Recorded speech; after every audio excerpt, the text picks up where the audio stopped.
آج ہم ایمان اور اطاعت کے اس گہرے رشتے کو سمجھنے کی کوشش کریں گے، اور اس کے لیے ہم قرآن کی ایک ایسی کہانی کا سہارا لیں گے جو شروع تو ایک قتل کے معمے سے ہوتی ہے، لیکن اس کا اصل راز وہ انسانی دل کی گہرائیوں میں چھپا۔ تو چلیے اس کہانی کا آغاز کرتے ہیں۔ اس کی شروعات ہوتی ہے ایک ایسے الہامی حکم سے جو سننے میں بڑا عجیب لگتا ہے، عقل کو چکراتا ہے اور ایمان کا ایک سخت امتحان لے۔ پوری قوم ہے جو ایک قتل کی وجہ سے بالکل ٹوٹ پھوٹ کا شکار ہے۔ قاتل کون ہے کسی کو نہیں پتا، ہر کوئی ایک دوسرے پر شک کر رہا ہے۔ اتنے سنگین مسئلے کا حل کیا دیا گیا؟ بس اتنا کہ ایک گائے ذبح کرو۔ منظر تصور کیجئے، ایک لاش ہے جو پوری کمیونٹی کے بیچ میں پڑی ہے، اور اس لاش کے ساتھ ساتھ بھائی چارے کا رشتہ بھی جیسے دفن ہو رہا ہے۔ ہر طرف بس شک ہے، الزام تراشی ہے، اور اس شدید بحران کے عالم میں حکم آتا ہے ایک گائے ذبح کرو۔ اب یہاں ان کا رد عمل دیکھیے کتنا حیران کن ہے۔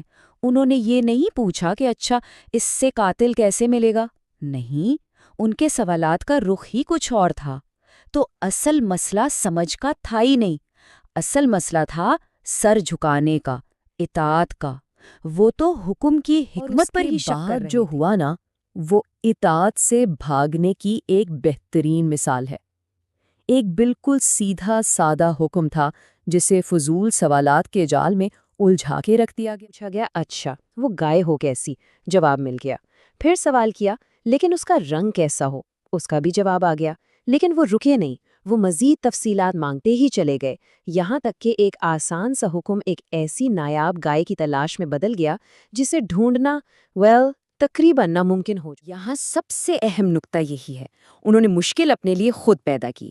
سوچنے کی بات ہے، اگر وہ پہلی ہی بار میں حکم مان لیتے تو کوئی بھی عام سی گائے کافی تھی، لیکن ان کی ضد نے، ان کے ٹال مٹول نے اس آسان سے کام کو ایک مہنگا اور مشکل امتحان بنا پڑنا۔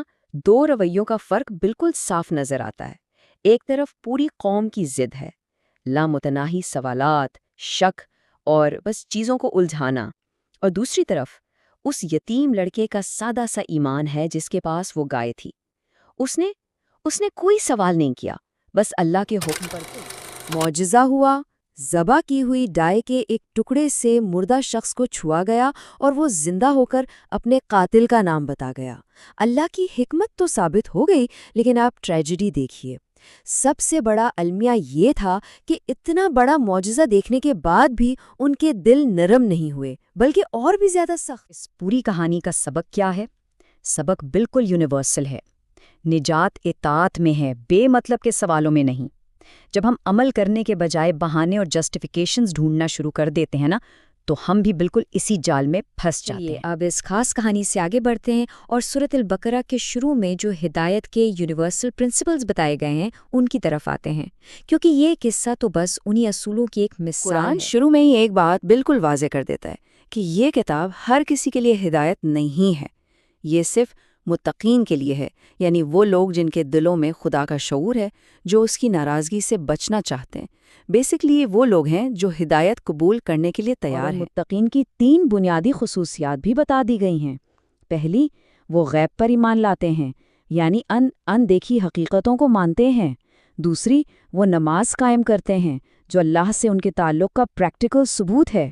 اور تیسری، وہ اللہ کے دیے ہوئے رزق میں سے خرچ کرتے ہیں، جو اصل میں دنیا سے بے رغبتی اور سخاوت کی نشانی ہے۔ دیکھیے، قرآن پر ایمان لانے کا مطلب ہی یہ ہے کہ اسے آخری فیصلہ مانا جائے، یہاں تک کہ جب یہ ہماری اپنی خواہشات کے خلاف بھی جا رہا ہو۔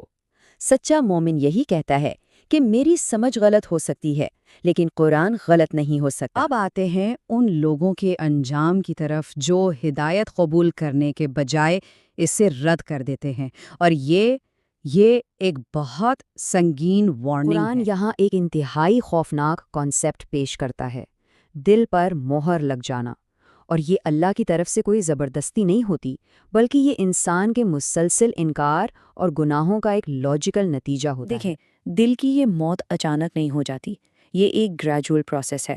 جیسا کہ یہاں ٹائم لائن میں دکھایا گیا ہے، اس کی شروعات گناہ کی عادت سے ہوتی ہے، پھر دل سخت ہو جاتا ہے اور کوئی بھی نصیحت بوجھ لگنے لگتی ہے، اس کے بعد انسان سچ کو، حق کو ناپسند کرنے لگتا ہے، اور آخرکار وہ سٹیج آتا ہے جب اس پر کوئی نصیحت اثر ہی نہیں کرتی۔ اسی کو کہتے ہیں دل پر شاید منافقت کے بارے میں سب سے ہولناک سٹیٹمنٹ ہے۔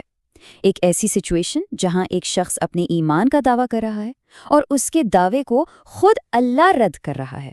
ذرا سوچئے تو، زبان کہہ رہی ہے میں مومن ہوں، لیکن اللہ آسمان سے فرما رہا ہے کہ یہ ایمان والے نہیں۔ چلیے اب ان آیات کی روشنی میں دیکھتے ہیں کہ کامیابی کی اصل تعریف آخر ہے کیا؟ یہاں پر نا کامیابی کا پورا سٹینڈرڈ ہی بدل دیا گیا ہے۔ ہماری دنیا دولت، طاقت، شہرت کو کامیابی سمجھتی ہے، لیکن اللہ فرماتا ہے کہ اصل کامیاب المفلحون تو وہ لوگ ہیں جو اپنے رب کی طرف سے دی گئی ہدایت پر قائم ہیں اور اسی وجہ سے آخرت کی ناکامی سے بچتا ہمیں واپس اسی کہانی کی طرف لے جاتا ہے۔ ہدایت انسانی ذہانت یا لاجک سے نہیں ملتی، یہ اللہ کا تحفہ ہے، اور یہ صرف ان لوگوں کو ملتا ہے جو بنی اسرائیل کی طرح ضد کرنے کے بجائے عاجزی کے ساتھ اپنا سر جھکا دیتے۔ پورا تجزیہ ہمیں ایک بہت گہری سوچ میں ڈال دیتا ہے کہ کیا ہمارا ایمان بھی صرف لفظوں تک ہے، یا وہ ہمارے اعمال اور فیصلوں میں بھی نظر آتا ہے؟ کیونکہ اصل کامیابی کا دار و مدار اسی ایک سوال کے جواب پر ہے۔